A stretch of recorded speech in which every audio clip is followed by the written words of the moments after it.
Hello YouTube, we picked up a new barbecue. We went to get charcoal at a Menards big box store, home supply place. And we looked on the internet at the prices and we was just curious what barbecues they had. So they had about 3 of these left, so I grabbed one. Here's your charcoal drawer. Here's your air intake. I want to change this to something with wood stain. This thing is 18 inches, 15 inches deep. Okay, we'll come around here. See this? Big plate. This is where you take it off the bolt the side of your barbecue if you want to make a smoker box. Okay, on the legs, leave your legs loose. Leave your grates and everything out in your charcoal tray and then adjust them on a flat surface. I'm using my 2x4 plywood on an old junky folding table, which is gonna work great. I got this given to me, re-upcycled, whatever. We're hoping to get some brats cooking on here. We have, excuse me, have to get it seasoned. Very nice out though. Low humidity, about 75 degrees right now, about 10:30 in the morning. The birds are even chirping if you can hear them. Anyway, took plenty of pictures, so we'll quit walking around it. We'll get this thing fired up and see what it does.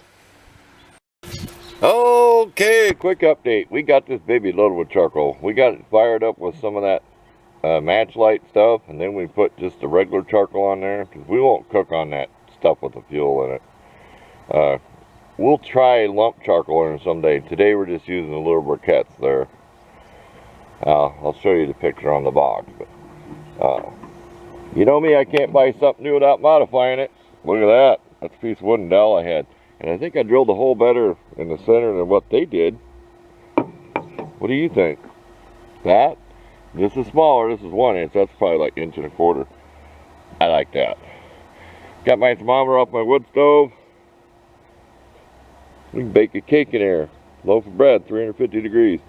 I don't know how hot this is going to get. We've been varying the vent on it and stuff. We're trying to get it seasoned in. We don't want to burn the paint off. Somewhere online, I'm sure it was even the company said you can put vegetable oil on here like you would your cast iron cookware and keep it oiled so it stays nice and shiny and rust proof. So back to taking a break, and we'll let you know when the brats are going on. We threw some wood chips there to get some flame. We got her up to 450 degrees. We've had it there about 15 minutes or so. Just to see if any paint fumes burn off the outside. But just another quick update. Hear that cardinal?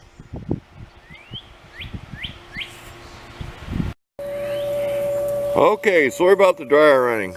We're running about 275 to 300. We had these shut down to 1/3, if that's going to help anybody. And we've been turning these every 5 minutes. Trying to get 4 sides. See how we got them up on the edge there? We want to get 4 sides. And put them on frozen. Take them right out of the freezer. There's paper on them on the back. Peel off. Put them on frozen because they were skinless brats. We did not pre-oil this. Great. We just burned off what was on it. And we did not wash with soap and water. We've learned not to do that. Whatever factory oil was on there, it's burned off a long time ago. An hour ago. So this has been a long process. We probably had this thing cooking for 2 hours to burn everything off. So stay tuned. Okay, we're going to call these done. They've been on there a half hour plus. So you see how big some of them get? I'm starting to see the juices come on, but I don't want them to dry out. Because they are skinless. They will actually dry out on you and then they'll be tough. So there you go. Thanks for watching. Hope you all enjoyed seeing my new barbecue and the first cook on it.